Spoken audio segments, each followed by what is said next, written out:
Quelles sont les meilleures formes de Son Goku?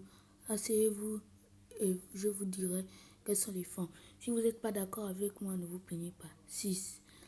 Ne vous attendez pas, mais moi je suis pas stupide. C'est le Super Saiyan 3, ça consomme beaucoup d'énergie. Regardez, il a combattu Boubou, Kid Buu. Il a fait d'énormes combats. Beau.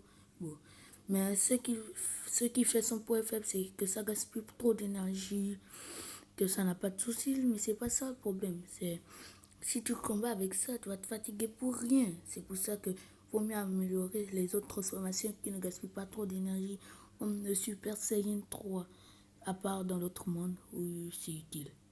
Donc, comprenez-vous, le Super Saiyan 3 gaspille trop d'énergie et ça pourrait te fatiguer très tôt. Donc je mets le Super Saiyan 3 à cette 6e position. Si vous n'êtes pas d'accord avec moi, c'est pas grave. 5. Super Saiyan Gold. C'est comme le Super Saiyan 3, ça gaspille de l'énergie, mais c'est du ki divin. Et le ki divin est énormément puissant.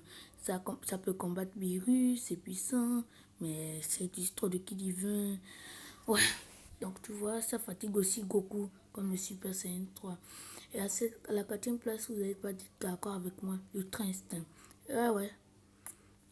En fait, Goku a libéré ça comme Son Gohan Super Saiyan 2. Ne me dis pas que je suis fou. Non, je suis pas fou.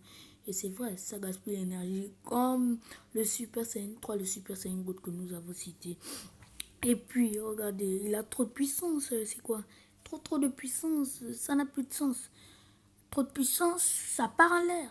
Le manga part en l'air. Trop de puissance, ça veut dire maintenant celui qui est au bas niveau ne peut même plus te voir. C'est comme le Super Saiyan 2. Donc Goku était à terre et il s'est relevé pour sauver son univers. Donc vous avez vu le Trinsta à la 4e place. À la 3e place, vous avez vu le Super Saiyan 4. Cette transformation noire et cette beauté est vraiment puissante. Pas trop comme le Super Saiyan God.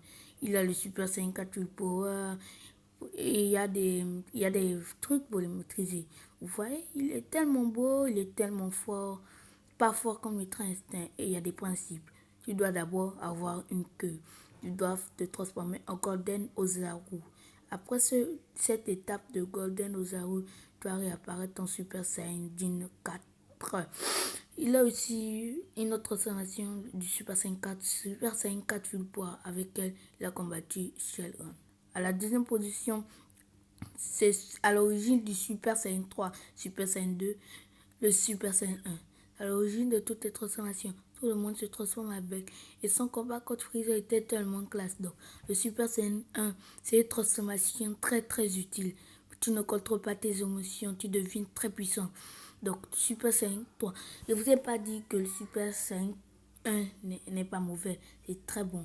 Et continue comme ça. En première position, devinez, le Super Saiyan 2. Il est tellement beau, tellement coriace, tellement énervé. Il contrôle ses émotions.